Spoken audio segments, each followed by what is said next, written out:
I interviewed the man that I'm most familiar with, my dad. I talked to my dad about anything and everything, from philosophy to politics.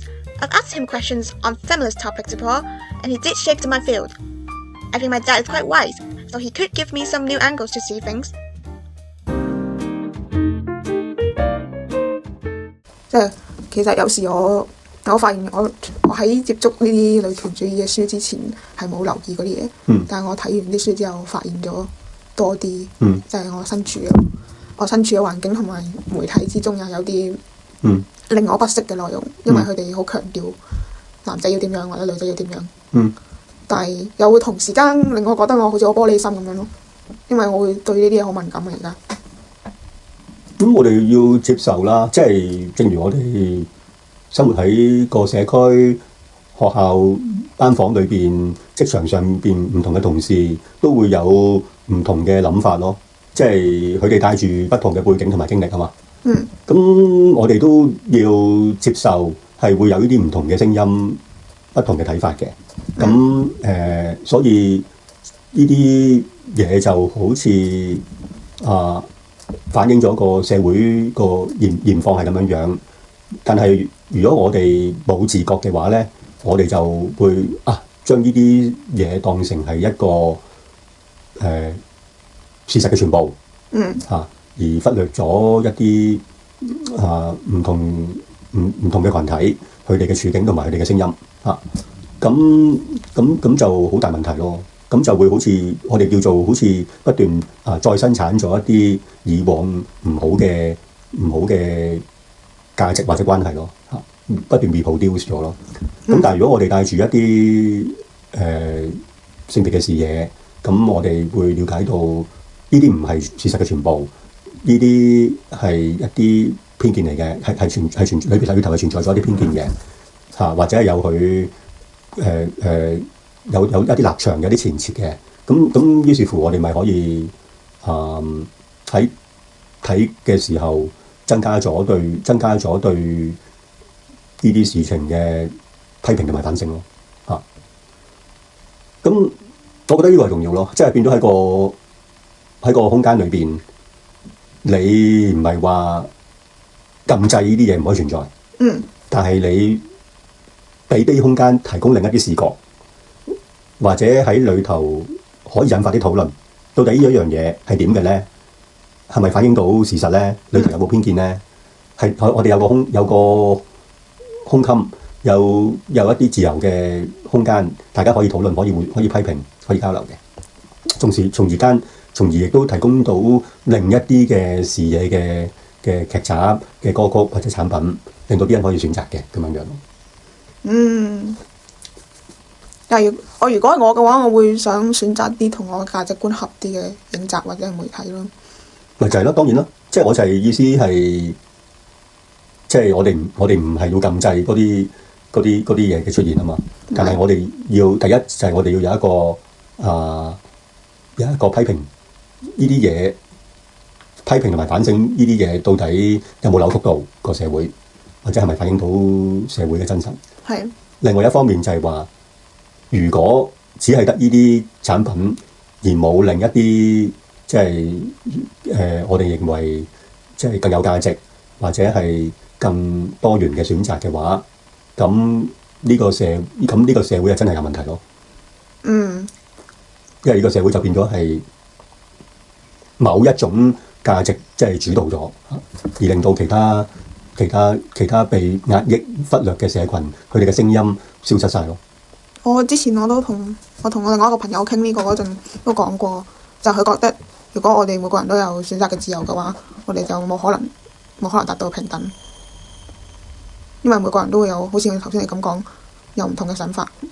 我又唔係好同意咯。因為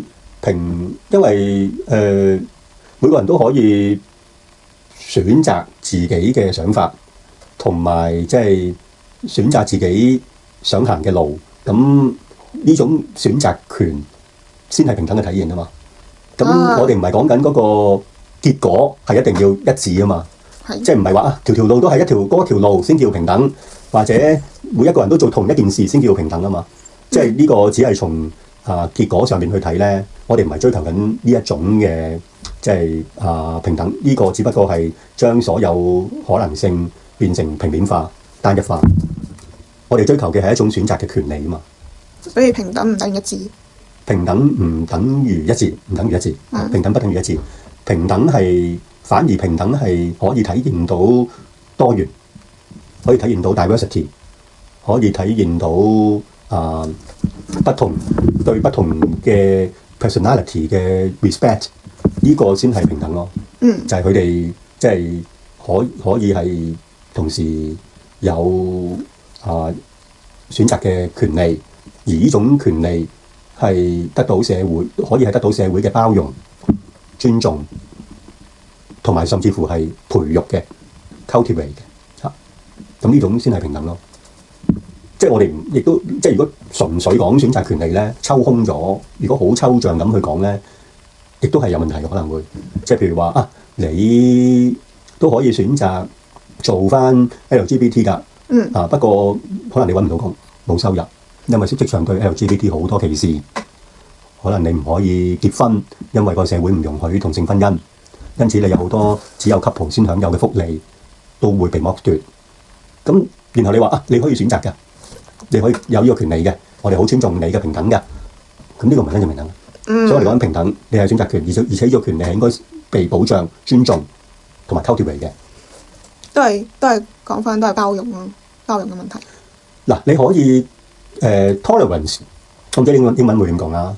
如果有 tolerance 嘅話，就俾人感覺係一種 attitude 咯，即係唔足夠啦。如果係咁就我會 tolerate 你嘅。咁啊唔足夠㗎，接受咁啊唔足夠㗎 tolerate 你，我會 tolerate 你嘅。你雖然咁樣做，我都會 tolerate 你嘅。咁你係咪聽到好似咁？我係咪有啲咩做錯，所以要你容忍我咧？係喎。咁所以我講緊就係話 respect 尊重最基本，你要 respect 尊重嗰個人。係因為佢作為一個人，佢係有 dignity 嘅，佢可以選擇自己忠於自己符合自己興趣符合自己。自我理解同埋潛能嘅嘢嘅，咁呢個係 respect 啦。咁 respect 之外，其實係唔夠嘅喎。你要如果你真係 respect 佢嘅話，你要有一啲方法渠道去 cultivate 佢，培育呢一樣嘢，令佢發展，係咪？係。如果你冇機會 cultivate 嘅咁要佢自己單獨摸索嘅，好孤立嘅社會冇任何 support 嘅，咁唔係真係嘅 respect 嚟㗎嘛。所以第二就 cultivate 佢。例如你學習上有機會俾佢增進呢方面嘅知識啦，佢想做呢一樣嘢，可以提供到啲方法渠道門路啦，諸如此類。咁第三個樣嘢就係保障咯 ，protect 佢。例如如果佢有差別對待，因為選擇呢條路而被差別對待嘅，佢應該得到保障啦。應該社會上有啲政策唔容許呢啲事情發生啦，咁樣咯。所以係呢三個層面啦。咁如果你問我嘅意見嘅話，我就覺得如果咁樣講就會好過淨係講 tolerance 咯 ，tolerate 咯。確實。我諗我睇過咁多唔同嘅，即係女性主義。我感覺我最認同嘅一個主義應該都係存在主義、女性主義。咁你可能要睇多啲睇下西蒙波娃咯，試下。我冇時間。有時間，日後有時間。我諗我做完個 project 之後，可能會睇。可以再進修咯，因為學習係無止境。咁同埋你呢個 project 最大嘅作用，其實除咗嗰個 project 就係啟發你之後嘅摸索嘛。我諗係咯，我嘅其中一個諗法都係咁樣。enlighten 你自己嘛。My view did change a lot after this. On one hand, I realized that my thought of tolerating others in different groups is disrespectful. It's a view that considers others as lesser or wrong. I'm glad that I noticed it. On the other hand, I feel better about myself. Even though sometimes I still find myself being trapped in the patriarchal mindset, I believe that I can keep my mind open, keep reflecting, and growing. I've been finding that I'm having interest in existentialist feminism is quite important. Although I was doing all the research and interviews because of the project, I will continue learning more about feminism because I find it important. I think at this point, I can consider myself a feminist too.